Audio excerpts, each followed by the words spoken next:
Well, hello, everyone. Let's get settled.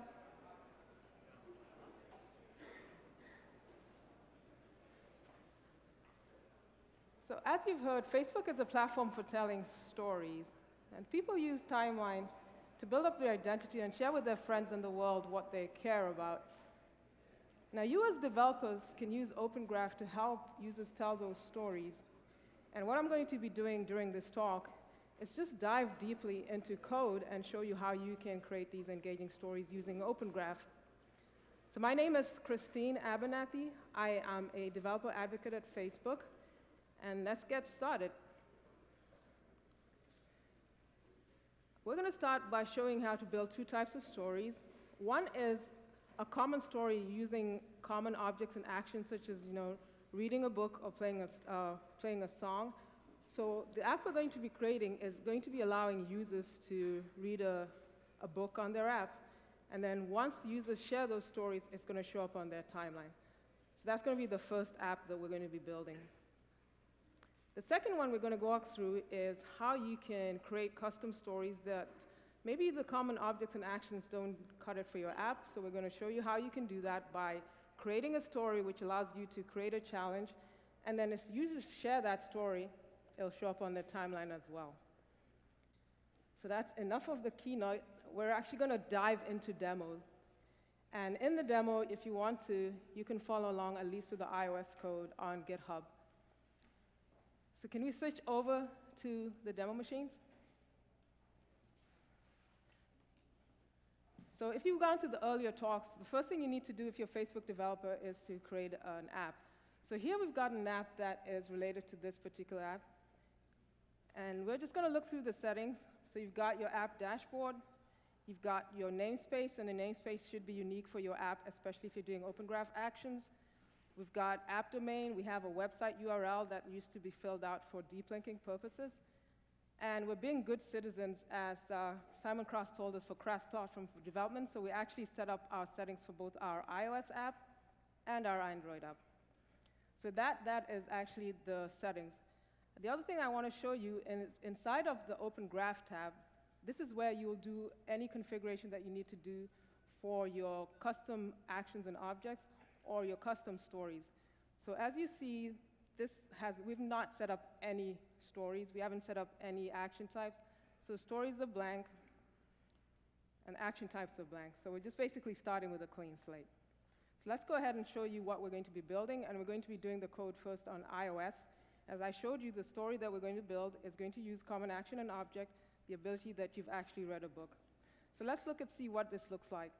So inside of Xcode, we've created an app with some of the UI pre-created, and allows you to select between certain books. We set up a couple of books just to showcase different scenarios in sharing. And then over here, you see what we have, the nib file. So in the nib file, we just have a UI scroll view, and we also have a UI page control so that we know which page we're on and pick the book. So that's basically the UI that we have. Now let's look at the code. As you saw earlier, both in Rose's talk and also in Prashant's, when you're using the share native dialog, which is what we're going to be showcasing alongside with the object API, you can literally tell your first story in just a few lines of code. What you're going to do is you first create an instance of your object, which in this case is a book. Once you create the action, the object, which is a book, then you attach it to an action, and then you use the share native dialog to publish. So what I've highlighted here is the metadata that's responsible for creating this instance of a book. So the type is books.book. This is how we represent a common book object. The next key thing is FBSDK create object. And you set that to yes, then your object is going to be instantiated. The next is a URL. This URL is actually useful for the purpose of deep linking back to your app. And just keep that in mind because you're going to see that in a little bit. We also have an image that references a URL for this image object, a description, and other information that is necessary. So we've set our action. We've set up our book object, and we've tied it to the action. So in here, in this first line, here's where we set up the FB Open Graph action.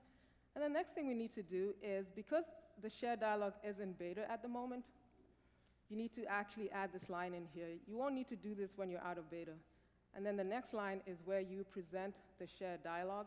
And when you're presenting the shared dialogue, you just call this present shared dialogue with Open Graph action, pass in the action type, which is a book start reads, and a property name, a preview property name for book. And that's all you need to do to basically tell your first story. We've also got a handler that we've defined here. We're going to be logging any errors or just saying success. So let's go ahead and see what this looks like. So we're going to go back to our simulator. And in the simulator, I have Facebook for iOS version installed that supports the native dialogue. If you're going to be testing this on your own, you're probably going to have to test it on the device for now because you won't have Facebook installed. We're working on ways that we can do this so to make it easier for developers, but for right now, you'd have to test it on a device.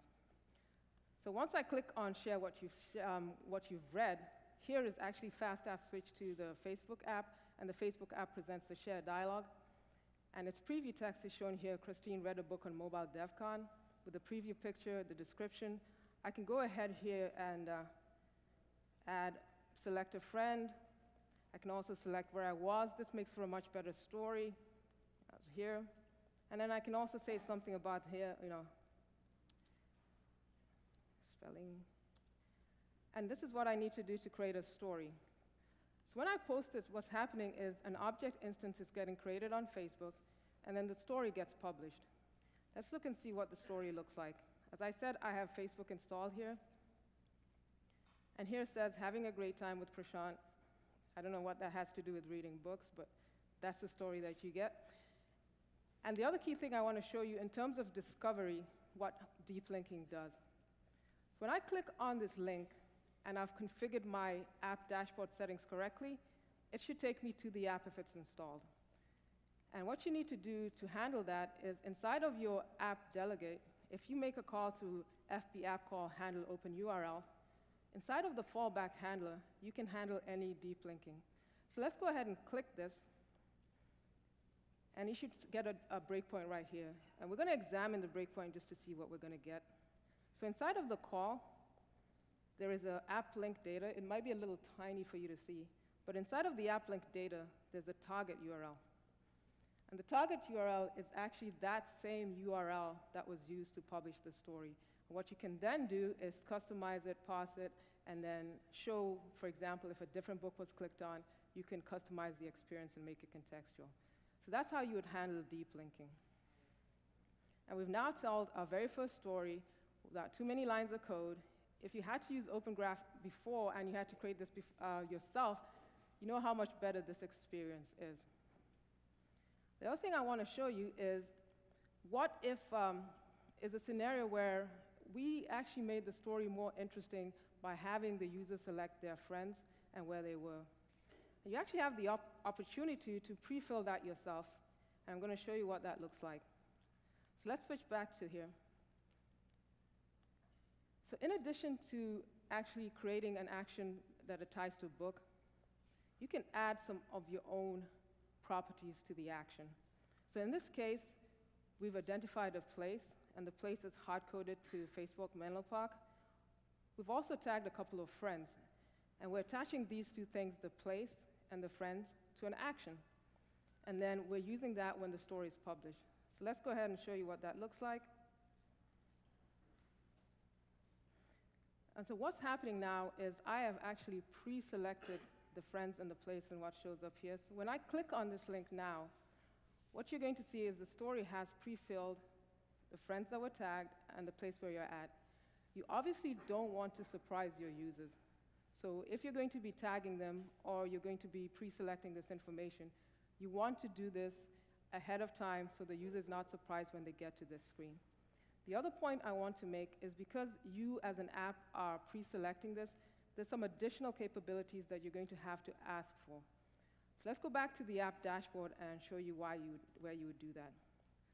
So inside of this app dashboard, if you remember, the very first time we came here, there were no actions, there was no types, everything was empty in the Open Graph section. Now we've come back to it, we've got a few new types and a few new set up. And these are related to that very first action that we published. We've got a post and the object. This is related to actually creating the instance of the book. And then we also got the read and the book. This is the very first time you read a book. These get automatically created for you. You don't have to do it yourself. You don't have to do any configuration. But in terms of the capability, if you're going to be pre-filling text, you would have to come into this read action. And if you're going to be adding tags for a user, you'd have to go and set those up and add those capabilities. And then at the point when you have to get your app approved, your action approved, you would have to justify why you are asking for these capabilities. If you don't pre-fill anything, you don't have to do this. All right. So now we've showed you how you can use the shared dialog. It's available on the latest Facebook SDK if that's a requirement, as well as having the right Facebook app installed. But there could be scenarios where the user doesn't have the right Facebook app installed. Maybe they haven't upgraded. Or they just might be scenarios where you yourself may not want to use the shared dialog, but you may want to brand your own shared dialog. So what do you do in that case? You could still make use of the object API to both create an instance of the object and then use the Facebook APIs that have been available before to publish an action against that object. And so that's what I'm going to show you next. And the way we've set this up in code is this way. What we've set up is the fact that if we don't have the correct Facebook app installed, then we're going to fall back to using a customized shared dialog that we've set up. And I'm going to show you what that looks like. So inside of we've got a couple of new view controllers. We've got this MyShare view controller, which is a customized version of a view controller. And it has kind of like a poor man's version of our native dialog. The users can hit cancel, post. Users can enter a message. There's a preview for the object, a title, and a description. We're missing a few things that the shared dialog has, which is pretty nice, like the ability to pick friends, pick a place, and also the ability to have an audience selector. But this is just for the purposes of showing you how you can use both the object API to create a new instance, and then how you can publish it yourself using the SDK methods for posting. So this is what the UI looks like. So the way we've set up in code, as I mentioned, is that if we don't support the Facebook app, we're going to fall back to this method. So let's run through the code and show you where we've kind of injected this. So going back to this share book action, this is what happens when the user clicks. We've actually modified this a little bit with a few pieces of code. I'm going to work a little backwards here. So in the beginning, previously you saw that we called the present share dialog with the Open Graph action. But now what we're doing here is we're processing what gets returned. So FP app call is going to get returned. If it's not supported, if the share dialog is not supported because they don't have the right Facebook app, this is going to be nil. We're going to use that to actually instantiate the MyShare view controller. And we have an initialize method within the MyShare view controller, which passes in information about the particular book. The other thing you may have noticed is we've switched it up a little bit. So if we go back to the beginning, I've actually defined an array of books for different scenarios. So if you remember back, we had this tipping point book. This is all the same. We've got an array of books. We have also other types of books in here for the different pages that we're going to look at. And we'll look into that a little bit more later. But that's just a change that we've also made. So let's go back to what's going to happen inside of the MyShare view controller. So inside of the MyShare view controller, initially, the user clicks on the post button, and we're going to launch a post action. So the post action is going to be launched. And in here, we're doing a little bit of housekeeping, like dismissing the keyboard. But the key here is we're going to be asking for publish permissions. So if you're creating the object instance yourself, and if you're going to be posting using the API, you have to ask for publish action permission. So the first thing it's doing is saying, do we have publish actions permissions? If the answer is no, we're going to request it. If the answer is yes, we just go ahead and call this publish story method. If we don't have publish actions permission, there's this little method that we have in here, and what it does, it makes a call on the FP session with a request new publish permissions, asking for publish actions. And in the callback handler, if that's successful, we're going to call the same self-published story. So let's go and see what's happening in this published story. Well, at this moment, not very much, but I want to take the opportunity to pause and show you what we're going to do next. So we're going to do three things. Number one, we're going to create an object instance. And number two, we're then going to publish an action based on this object. But there's another thing that I want to show you. One of the new things that we added is, if you recall in the tipping point, we had an image URL, but if you're a mobile-only app, you may not have the image located in a web server somewhere. It could be something that's local to your app, especially if this is a user-owned object. So we've provided what we call the staging resources, and through an API call, you can actually upload an image, a binary object, to our staging resource. You'll get a URI back, and with this URI, you can attach it to the object. So the way we set it up, actually, what we're going to do is we're going to optionally upload an image to the staging resources through an API call, create an object instance, and attach the image to that, then publish an action. So there's three things that are going to happen in here. Let's go ahead and fill up the code and then show you what's going on. And we're going to do this using batch requests. So with the SDK 3.x and 3.5, you're able to make batch requests. The way you do that, you make a request connection. Once you have a request connection, here's where we're doing the optional upload of the object. And we've set it up in this way. It's kind of a quirky way that we're testing it. But we've got a couple of books, and one of the books, The Tipping Point, has an image URL. The other one, Game of Thrones, does not. So we're checking to see if there was a URL defined and passed in. If not, we're going to upload the local image. And I'm just going to highlight the key points in here. So when you're uploading to this resource, you make a request to the request for uploading with staging image resources, and you pass in a UI image. Then the next thing you do, once you've got the request, is we're adding it to the connection because we're setting up a batch request.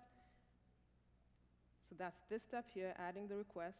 And the other key thing is we are creating a batch name called image upload because we're going to use the results in the next call. So next call is where we're creating the object. Let's go ahead and look at that. So when we're creating the object, the first thing you do is you set up that this object is something that you're going to be posting. So you set up an object with Open Graph for post. You set up all of the metadata you need, and we're using the information that was passed into this view controller. So setting the type, the title, and then in the image, we're either going to get the image from the URL, or we're going to get the image from the batch call that preceded this, the request call that preceded this.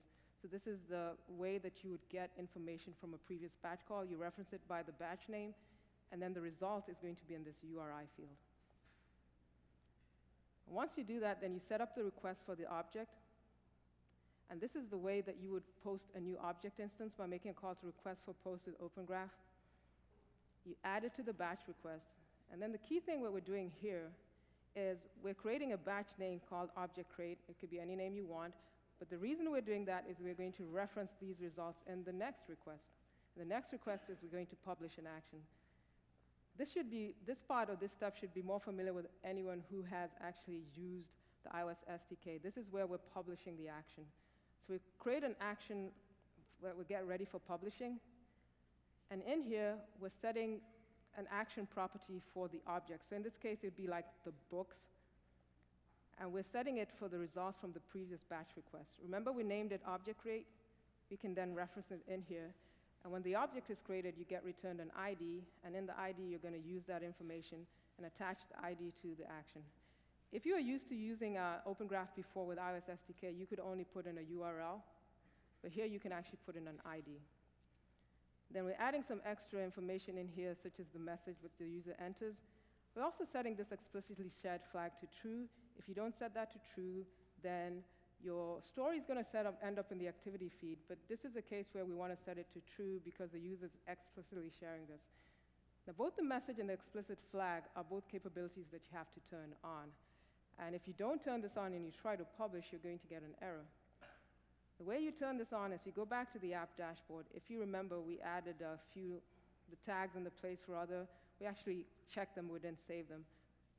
But you would need to add something for user message and for explicitly shared, and then we can save those changes. And again, when you're going to get your action approved, you're going to have to justify why you're asking for these. So once we have those saved, we can go ahead and test this out. And the way I'm going to test this, I'm going to actually test this on a different simulator. I have iPhone 6 simulator set up, and in this particular simulator, I haven't installed the Facebook app. All I have is my iOS 6 settings set up.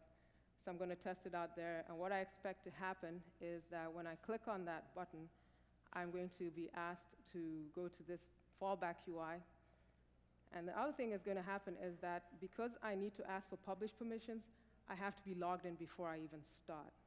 So if I were to try to share, I've set up the code says, it's just an alert that I created, please log in with Facebook. So let me go ahead and log in first. This is iOS 6 login dialog. Would like to access my profile information, I say yes.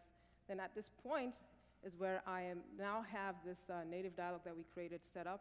Then I can say something like, book. And now when I click on post, what's going to happen is an object, first of all, you get this prompt, because in context, I'm asking for publish permissions. So I'd like to post on my behalf, I say OK. Then what's happening is object instance is created, action is published, and then you get an ID back. So in my callback handler inside here, when I was posting the action, I said, either show me the error or show me the publish action ID. So if I see the ID, everything is good. And this is the instance where I was actually publishing with a book that already had an image. Let's see what happens when we publish with this other book. It's Game of Thrones, which doesn't have an image URL in the cloud, so it should be picking up the image here. Let's skip a message, but let's watch what's going on here. So a couple things are going on here. If I could make this bigger. So a couple things are going on here. So the object gets created, the URL gets created, and then the action gets posted. I don't have a Facebook app installed in here to test this, so what I'm going to do is I'm going to be looking at my activity log. So let's look at my activity log here. And this is filtered for just this app. So in the activity log, I should see the books I read, the tipping point, both created, the one I just created just now, and the one that had been created before. So this is where you can go and double check your results.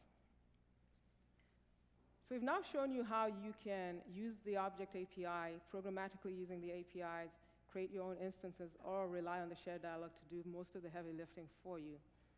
And we've done this using user-owned objects. Now in the concept of, we have user-owned objects and app-owned objects. And in earlier talks, you learned that app-owned objects are things that are across your app.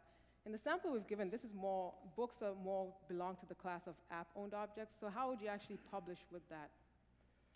There's two ways. How many of you actually used Open Graph before and worked with it before? Get your hands up. It's a good number of you. So you actually had to specify a URL. It's kind of painful. So with app-owned objects, you can still do that. So the way we set it up is in this code, we've set up a couple of books. One of the books has an ID associated with it. I'll show you where that ID came from. And another one has a URL associated with it.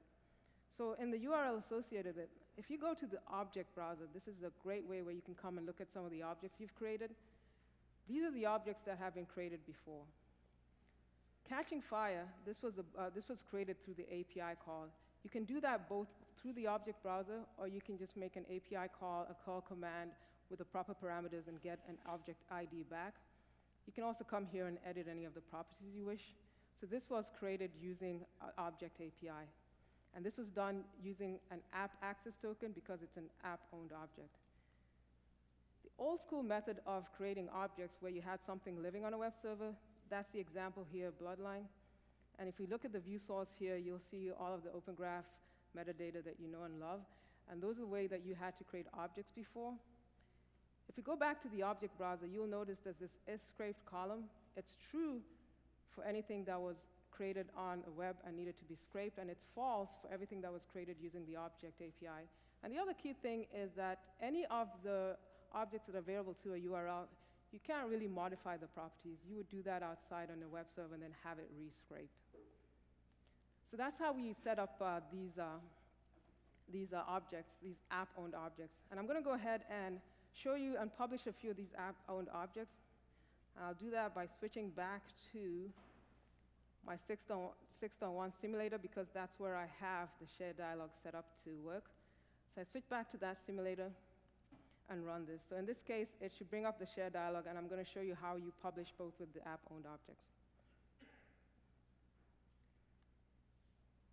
And while that's running, getting set to run, I just also want to highlight that inside of the share action, we go to the share book action. In this case, when you say action book, it could either be a dictionary, it could be an ID for an app-owned object, or it could be an ID for a user-owned object that had been referenced before, but you had permission to publish against, or it could be a URL. So we're going to go to this click on Share What You've Read. And in this case, this is an app-owned object created using the Object API. I'll go ahead and post that. And then I'll also post this one, which is the one created using a web server. I'm going ahead and post that. And what I want to do is look at what the activity log looks like, just to show you a little bit of what the difference is. So if you notice, there's new activities for the bloodline and another one for catching fire.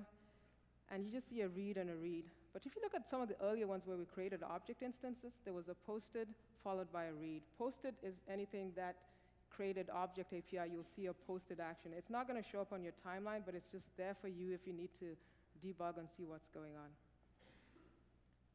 So now we've shown you how you could both publish with user-owned objects and app-owned objects, and how you would do this programmatically or using the share dialog. I kind of want to step back and show you how this would look like on Android, because I'm sure there are a few Android developers in the room. Android currently does not have the share dialog. It's coming soon. But the Object API is just via HTTP calls. So you can certainly actually create object instances using the Android, because everything is available through an HTTP call. So let's look and see what this looks like on Android. So we set up similar UI here, where users can log in, have a simulator running and a book, and once they log in, they can then publish a read. I'll concentrate more a little bit on the code. And just like you saw, when we're creating an action using Android, since we don't have a shared dialog, you have to do everything using the API. And you would do it in basically the same 3 batch requests that we did. The first batch request can optionally upload an image. The second one would create an object instance, and the third one would publish the action. So the first thing you'd always check, just like we did for the iOS, is in Android land, we would check to see that we have the right permissions. So this code here is checking for publish actions permission, and if it's not available, it's going to go ahead and kick off a process. So let's dive down deep and look at the section here. So we're creating a batch request. First of all, we're creating our batch request, and then inside of the batch request, we're going to create 3 requests. We have a flag in here to say whether or not we're going to upload an image, but in the first batch request, we have here a drawable which represents the game, the image. And then what we do here is in this upload image, we're just basically creating a bundle and putting the image, the bitmap representation of the image, inside of this bundle. And we're putting it in a file in the file parameter. Then we're setting up a callback. And in the callback, what we're going to do is, in the onCompleted that you override, we're just going to look for any errors and echo them back. Then once we've set up the callback, we set up the request. So this is the image request. We're going to pass in the parameters, which is the image, the file. And then this is the Graph API endpoint, me/staging resources. That's how you upload it. In iOS, all of this is abstracted for you, so you just have to make that one-line call. So it's a little bit more complicated in Android, but with the refresh of the SDK, we're going to make that a lot easier. Then you make an HTTP post and then the image callback.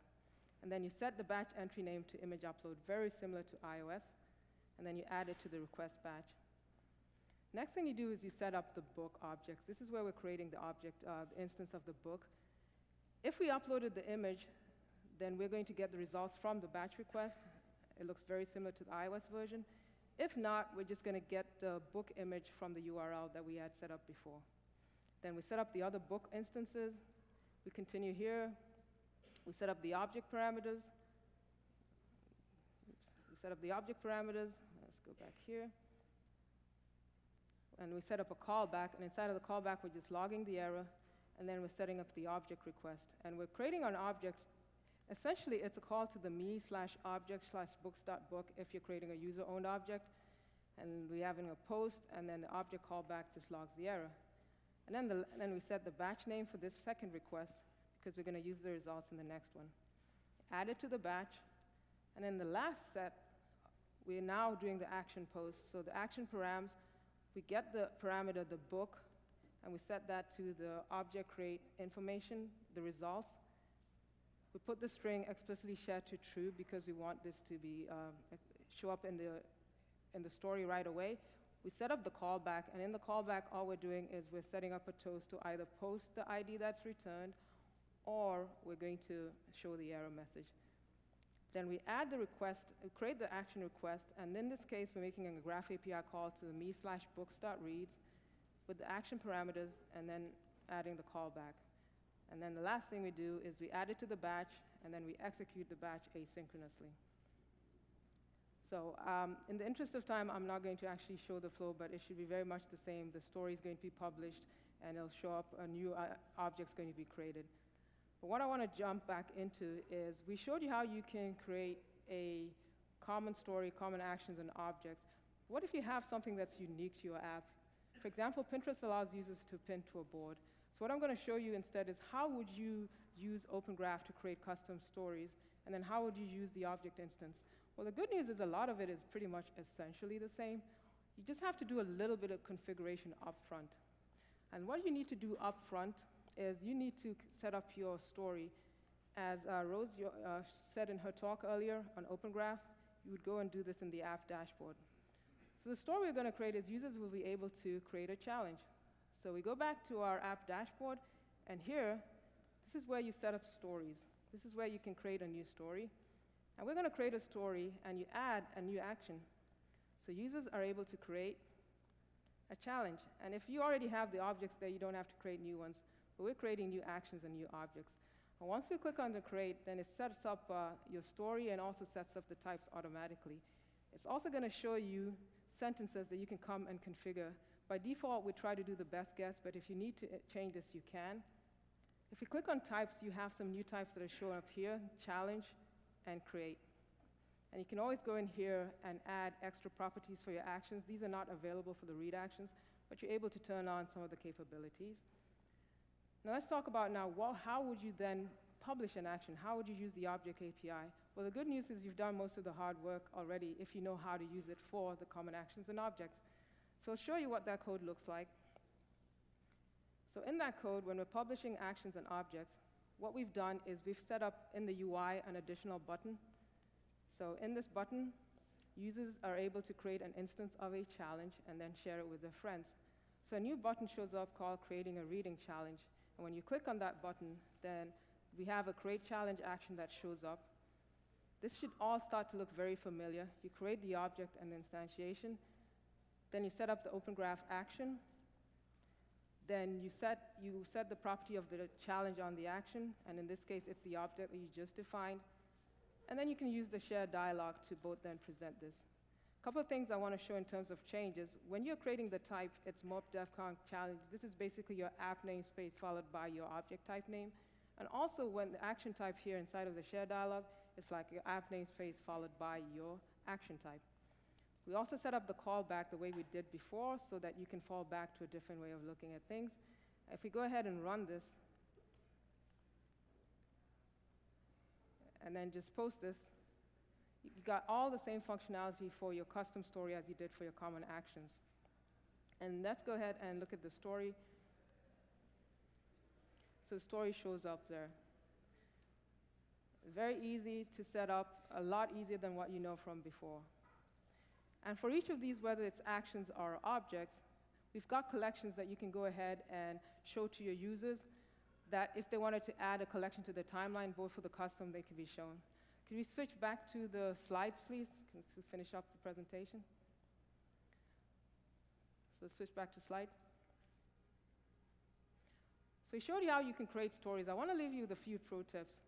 The first pro tip is Prashant, in the talk that just preceded mine, talked about the empty room problem. With the object API, you can actually read app-owned objects, and you definitely wouldn't do this on the client side, but when you read these app-owned objects, you can sort of fill up the empty room so the users have an expectation of what they're using. The pro tip number 2 is when you're using the object API, we talked about URLs that you can use for deep linking. You want to make these URLs things that make sense so that, let's say, you expand beyond the native only. Not only will your native experience work, but for example, if you build a web presence, then you can actually make those URLs work. So make sure you use URLs that make sense. The third pro tip is around giving users control over sharing. Whether they're sharing explicitly or implicitly, you need to give users the way to opt out. So in the case of Pinterest, users will be able to check a book on Facebook if they want to share explicitly with Facebook before the story gets posted on their timeline. Implicit sharing, like if iHeartRadio allows you to implicitly share music listens, they give you the option to know, first of all, that information is being sent to Facebook, and they give you an easy way to opt out of there. So these are kind of like quick pro tips that I want to leave with you. And just some key takeaways to wrap things up. Tell user stories using Open Graph, because that builds up their identity. The object API and the shared dialogue make it real easy to tell these kinds of stories. And you enrich stories with the friend and place tagging, either by yourself if you use the shared dialogue, or if you use a customized UI, or the shared dialogue allows users to do that. Create custom stories where it makes sense for your app. With that, I want to leave you with how easy it is to use Open Graph nowadays to create mobile stories. I really can't wait to see what you guys build with some of the new features that we've made available for you. Thank you.